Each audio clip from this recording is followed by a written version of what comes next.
On observe tous que la situation à peu près partout dans le monde devient complètement folle, complètement débridée et complètement irrationnelle. Irrationnelle parce qu'on a eu par exemple le Freedom Truck au Canada avec un État qui est censé être une grande démocratie, un pays libre, un pays dans lequel les citoyens peuvent s'exprimer librement, où toutes les personnes qui ont osé aider les camionneurs, qui essayaient de faire entendre raison au pays, à l'État fédéral, par rapport aux obligations et aux passes vaccinaux, qu'ils faisaient fausse route, ont été attaqués, ont eu la vie endommagée sur le plan personnel et sur le plan économique. On a les États-Unis où les personnes peuvent aller cambrioler, faire des larcins dans les magasins et en dessous de quelques centaines de dollars, ce n'est plus considéré comme un crime, ce qui est une espèce de porte ouverte à tous les excès et donc à toutes les violences et à encore plus de morts, encore plus de magasins, etc. dans les rues et évidemment encore plus de défiance vis-à-vis de la police, et je vous rappelle les mouvements de définancement de la police et de la police vis-à-vis des populations. Donc on est dans des excès considérables, mais des excès judiciaires aussi, puisque quelqu'un qui avait plaisanté, entre guillemets, sur Internet en 2016, dans le cadre de l'élection de Donald Trump, qui avait battu Hillary Clinton, et qui aujourd'hui risque la prison, parce que dès la semaine suivante de l'élection de Joe Biden, il a eu un raid du FBI chez lui et il a été emmené menotté et il est soupçonné non pas d'avoir exprimé librement sa parole, ce qui est le premier amendement, mais d'avoir commis des actes délictuels pour influencer une élection. Tout ça paraît complètement fou. Et ce qui est encore plus fou, c'est que cette personne est complètement oubliée et abandonnée par les médias américains. Comme si à un moment, on pouvait être un bon résistant et à un autre moment, complètement oublié. En fait, le monde jette invariablement tous ceux qui lui ont été utiles, en particulier s'ils disaient la vérité, mais qui ne font pas partie d'une forme d'aristocratie internationale ou mondiale dans laquelle, là, en l'occurrence, tout le monde se serre les coudes. Sauf clin d'œil à l'époque des Khazars où les familles royales et les chefs adverses, eux, étaient dans des conditions abominables, abattus, pour faire craindre justement cette espèce de froideur de cette peuplade du centre de l'Europe. Mais le sujet, c'est partout.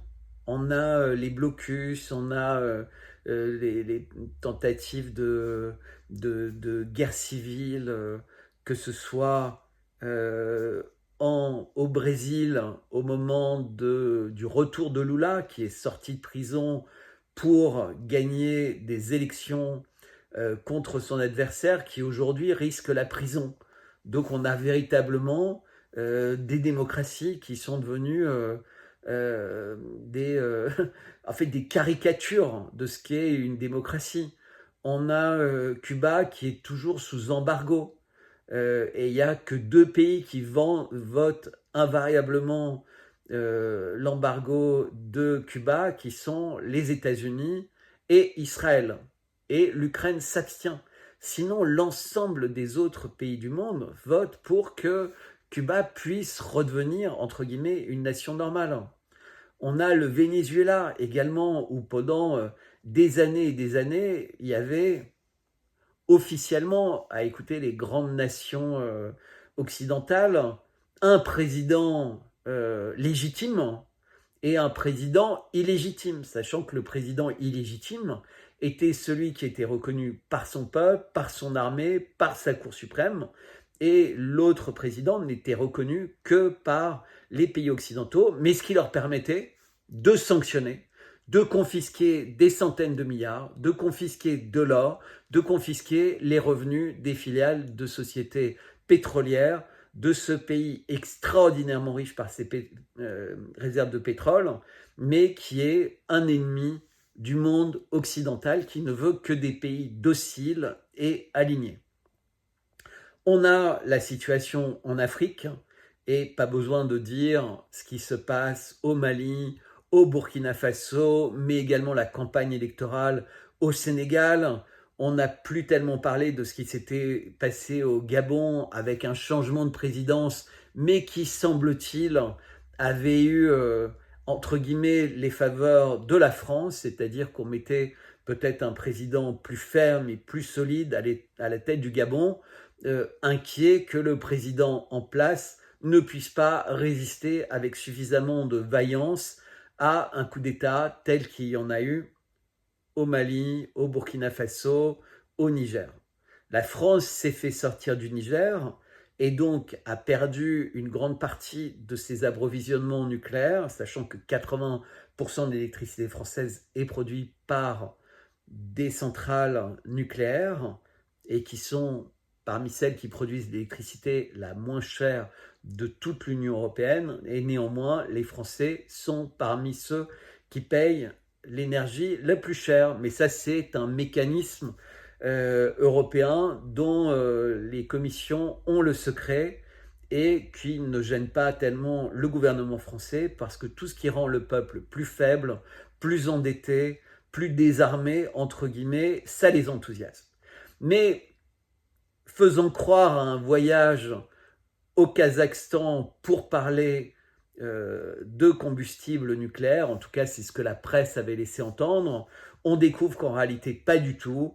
Le président français était un émissaire de l'OTAN pour voir comment, partant de bases d'entraînement soi-disant dans le cadre des Nations Unies, mais piloté par l'OTAN conformément à des accords entre les Nations Unies et l'OTAN compte tenu de la zone géographique du Kazakhstan, eh ben, le président français était là pour voir jusqu'à quel point l'alliance entre le Kazakhstan et la Russie était solide.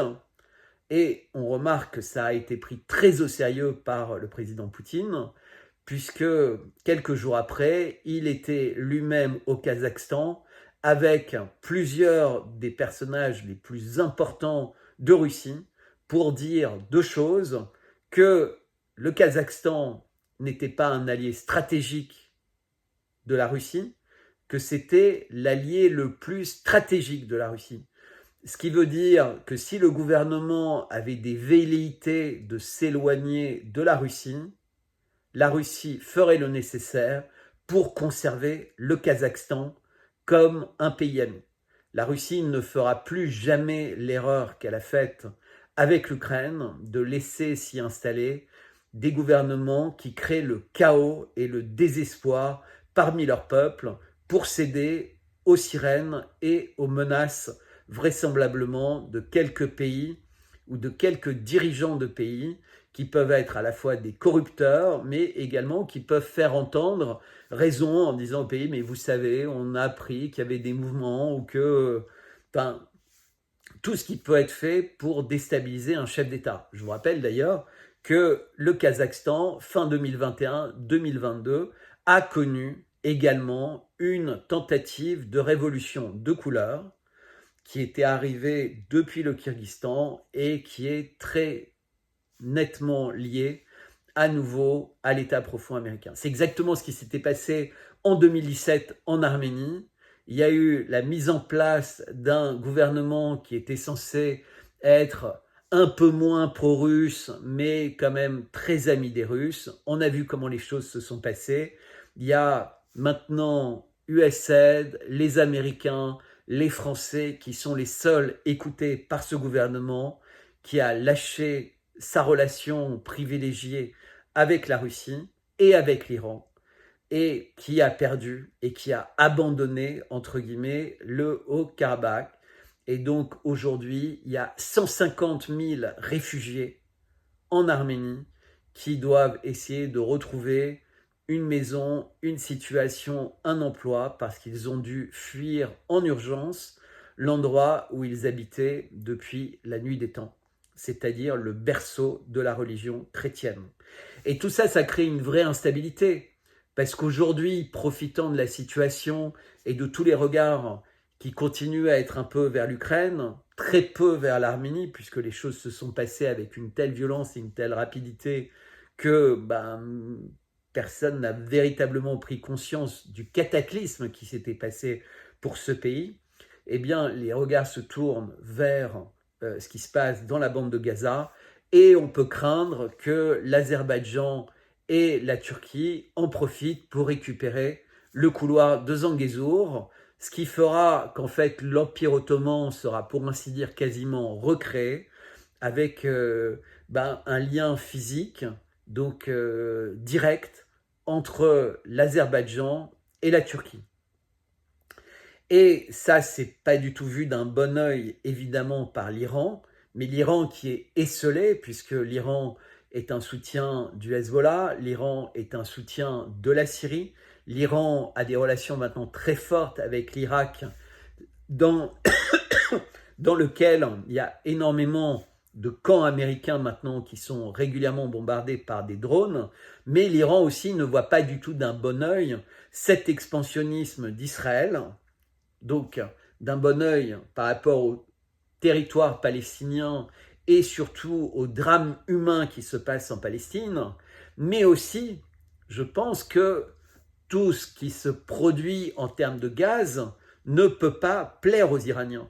Il faut imaginer que l'Iran est un des plus grands pays producteurs de gaz au monde, que les réserves de gaz naturel en Iran sont de mémoire les deuxièmes ou les troisièmes après la Russie, et avant le Qatar ou les Émirats ou l'Arabie Saoudite, mais qu'il va y avoir, si Israël récupère l'intégralité du gaz de Gaza et continue à prendre une grande part du gaz qui pourrait être attribué à la Libye, au Liban, pardon, si le Liban avait pu mieux se défendre, mais évidemment, on connaît tout ce qui est arrivé au Liban, quasiment la destruction de Beyrouth, tous les problèmes de réorganisation de ce pays qui n'a pas eu de gouvernement pendant longtemps. Et donc tout ça, évidemment, a été défavorable au Liban dans le partage des eaux territoriales pour le gaz. Ça a été pareil parce que si on prend les frontières de 1967, le gaz au large de Gaza prendrait une grande partie du gaz qu'Israël s'est déjà attribué et qu'Israël a déjà commencé à exploiter. Alors que dans le cas des frontières de 67, ce n'est pas possible. Et donc on voit qu'il y a cette contrainte énergétique. On a les pays musulmans, les pays arabes, les pays du Maghreb, tous ces pays qui se sentent un peu désemparés, entre guillemets. Comment agir autrement qu'en communiquant? On a un communicant très fort qui est Erdogan, mais Erdogan continue à livrer du pétrole à Israël, un pétrole qui arrive très vraisemblablement en grande partie de Syrie, puisqu'on sait que depuis la guerre civile en Syrie, il y a eu énormément de trafic de pétrole de Syrie qui allait vers la Turquie. Donc tout ça avait été documenté et continue à être documenté. Et de toute façon, ce sont les Américains qui contrôlent plus des 2/3 de la production et des zones pétrolières, mais également des zones alimentaires de Syrie. Et on se demande de quel droit ils sont dans ce pays souverain qui ne les y a pas invités. Mais on le sait très bien, c'est pour continuer à affaiblir le gouvernement en place, le gouvernement laïque de Bachar el-Assad, et lui empêcher de pouvoir nourrir simplement sa population, puisque celui qui contrôle la nourriture contrôle la possibilité de nourrir une population, et son énergie, c'est-à-dire la capacité de reconstruire le pays avec son propre argent, mais également de se défendre en achetant des armes. Et donc, on sent bien que c'était reculer pour mieux sauter, la fin de cette guerre civile et la fin des interventions outrancières des Américains en Syrie. Ils continuent à essayer d'affaiblir au maximum le gouvernement de Bachar el-Assad pour recommencer à avoir des vagues de terroristes, puis éventuellement une guerre civile, si cette fois-ci pourrait réussir. Dans le même temps, on se rappelle que l'armée israélienne continue à bombarder quasiment quotidiennement le territoire syrien et contrôle de façon particulièrement illégale une partie des plateaux du Golan et surtout tout l'approvisionnement en eau qui pourrait être utilisé par les Syriens pour leur agriculture dans la région du Jourdain.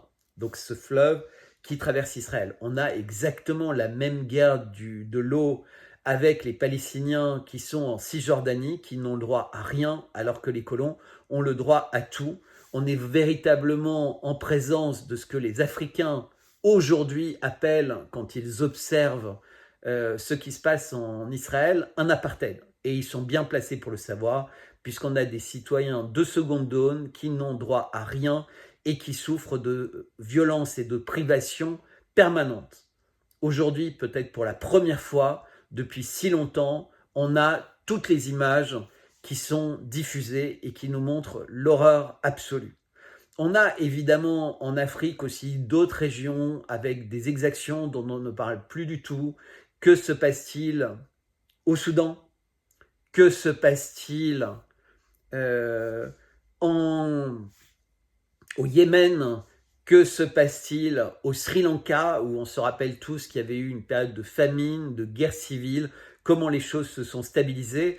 Que se passe-t-il au Pakistan, avec l'armée qui a repris le pouvoir, mais à quel moment les peuples vont reprendre le pouvoir et quel est l'avenir du Premier ministre déchu Imran Khan, qui était en train de rapprocher de plus en plus son pays de la Russie? Qu'est-ce qui se passe avec l'Inde? Quelles vont être les décisions prises par les Chinois? Comment la Russie va pouvoir jouer un rôle pour l'apaisement à Gaza et peut-être essayer d'éviter une crise humanitaire terrible? Est-ce que les BRICS sont morts avec les dissensions considérables sur l'analyse justement du massacre des Palestiniens présents à Gaza? Évidemment, je n'oublie pas les victimes et les otages du 7 octobre. C'est terrible. De toute façon, chaque civil tué ou pris en otage, c'est une catastrophe pour l'humanité entière. Mais je m'interroge sur comment ça a été possible, pourquoi ça a été possible, et finalement à qui profite le crime. Et est-ce que tout ça n'était pas effectivement, comme cela a été immédiatement affirmé, un 11 septembre, c'est-à-dire un fausse flag qui permet de déstabiliser le monde entier? Et on voit l'impact puisque ça déstabilise les BRICS, puisque les Algériens disent que, compte tenu de la position qui a été prise par Modi, l'Indien, ils n'envisagent plus sérieusement de rejoindre les BRICS, puisqu'il y a des dissensions politiques et une analyse de la géopolitique mondiale qui est extrêmement opposée. On peut se demander d'ailleurs, alors qu'historiquement l'Inde était toujours extrêmement proche de la cause palestinienne, il y a eu des changements si vifs. Est-ce que c'est lié à la visite de Modi en France et au câlin très fort entre Modi et Macron? On peut se poser la question, et je me pose la question, compte tenu de ce que vous savez être mon analyse de qui est le président français et l'étrangeté de son couple. Voilà, je pourrais aller évidemment dans plein d'autres régions du monde et vous parler également évidemment de la crise financière qui guette, qui est explosive. La dette américaine n'a plus aucun sens. C'est 33 milliers de milliards de dollars, mais ça c'est uniquement la dette de l'État fédéral, à laquelle il faut ajouter la dette des ménages, à laquelle il faut ajouter le casino des marchés financiers avec les produits dérivés, les produits complexes qui ne représentent absolument rien, qui sont déconnectés de l'économie réelle. Déjà, les marchés financiers sont déconnectés de l'économie réelle puisqu'ils ont une croissance plus forte que l'économie réelle, ce qui n'a pas de sens. Mais si on prend les produits dérivés, alors là, c'est complètement explosif. Donc, on a ça, on a l'instabilité dans les banlieues. On a vu aux États-Unis des flux de migrants incontrôlables, c'est-à-dire qu'on déstabilise les pays, déstabilise le Venezuela, la Bolivie, le Brésil. On crée des guerres, des déstabilisations avec les entreprises d'exploitation agricole pour essayer d'empêcher les pays de continuer à être autonomes par eux-mêmes. On leur dit, vous ne faites plus que des bananes et des ananas. Et quand il y a une chute des cours de ces produits-là, comme ça s'est passé pendant la période du Covid ou autre, et ben d'un seul coup, ils n'ont plus d'argent pour payer tous les autres produits dont ils ont besoin, du riz, du blé, etc., pour se nourrir, ou même de la viande. Donc on voit que le monde entier a été déstabilisé. Tout ça, c'est voulu. Mais pourquoi c'est voulu? Je pense qu'il y a véritablement une volonté transhumaniste qui se traduit avec le LGBT+, avec la GPA, etc., mais aussi avec le massacre des enfants qui devait être absolument injecté, le massacre des enfants dans les cliniques à Gaza. On voit que la vie humaine n'a plus beaucoup de valeur. On privilégiera bientôt avec ces gens-là l'intelligence artificielle. Je n'ai pas besoin de rentrer dans le détail de tout ce qui a été raconté au niveau du World Economic Forum, les livres de Harari, mais le rôle de futur guide du président Macron. Et je vous rappelle que Macron joue très astucieusement. Il va être interviewé en Angleterre où il y a des centaines de milliers de personnes tous les jours dans la rue et il dit il faut un cessez-le-feu, il faut l'apaisement, c'est horrible ce qui se passe. Alors que quand il rencontre Netanyahou, quand il envoie la présidente de l'Assemblée nationale dont il est très proche, elle dit l'exact inverse et elle fait passer l'exact inverse. Donc en fait, il s'amuse avec tout le monde pour avoir l'air d'être le sauveur, pour avoir l'air d'être le messie dont parle Netanyahou. Et en réalité, il n'est pas du tout ça. Il est la personne qui va nous emmener, comme le dit Klaus Schwab, dans le monde d'après. Et c'est un monde dans lequel ces gens-là ont l'envie de tuer l'essentiel des habitants de la planète. L'essentiel des habitants de la planète.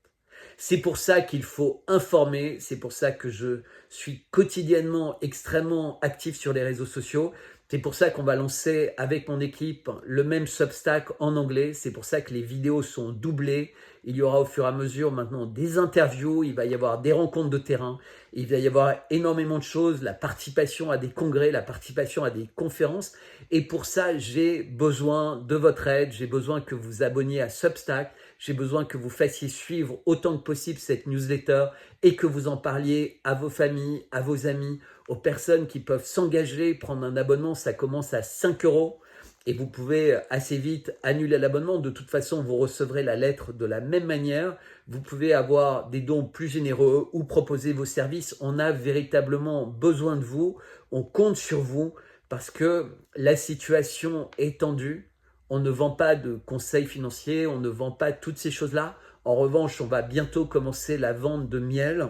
Dès le week-end prochain, on va vous proposer sur le site internet qui va être lancé dans le courant de cette semaine des produits comme le miel, mais il y aura d'autres produits, des produits artisanaux, des produits qui sont faits par des gens qui aiment leur travail, de la même manière que moi, j'aime ce nouveau travail, comme j'ai aimé les travaux que j'ai faits jusqu'à maintenant.